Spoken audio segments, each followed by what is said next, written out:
नमस्कार आपण समस्त को पवित्र जागर रे अनेक अनेक शुभेच्छा और शुभकामना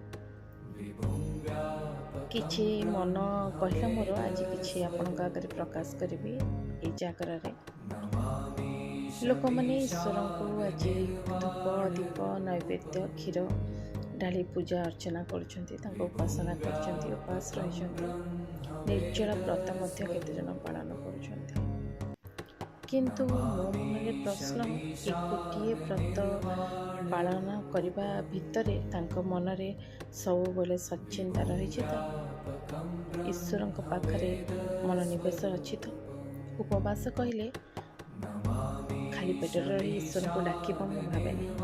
उपवास अर्थ ईश्वर पाखरे मनोनिवेश करवा उपवास पाखरे रहिबा सच्चिंतार निजक निमग्न रखा से सब पछरे आज मुझे किसी मन कथा कहूँ इच्छा है तेणु दुई पद लिखी आशा करी आप शुणिले भल लगे जदि आपको भल लगे निश्चित रूपे मो कथा को शेयर करेंगे।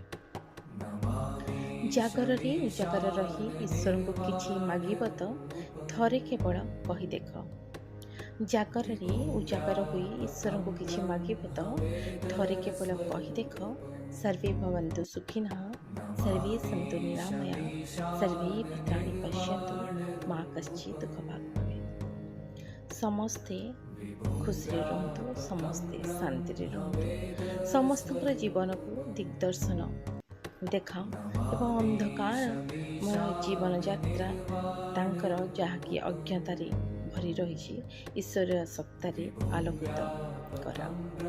हे देवदेव महादेव ए मानव गणक मध्य तुमर सत्ता को संचार कर जो माने किछि मात्रा विवेकी होई पारिबे एवं हत्या बलात्कार आत्महत्या लुटपाट परि व्याधि ठारू निजको दूरे रखिबे।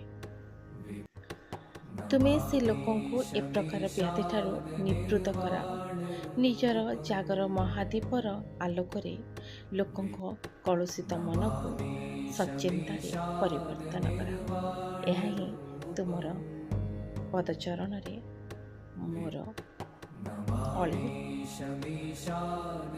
एथि सहित पुणी थरे आपण समस्त को महाशिवरात्रि अनेक अनेक शुभेच्छा शुभकामना जनाऊँ। धन्यवाद।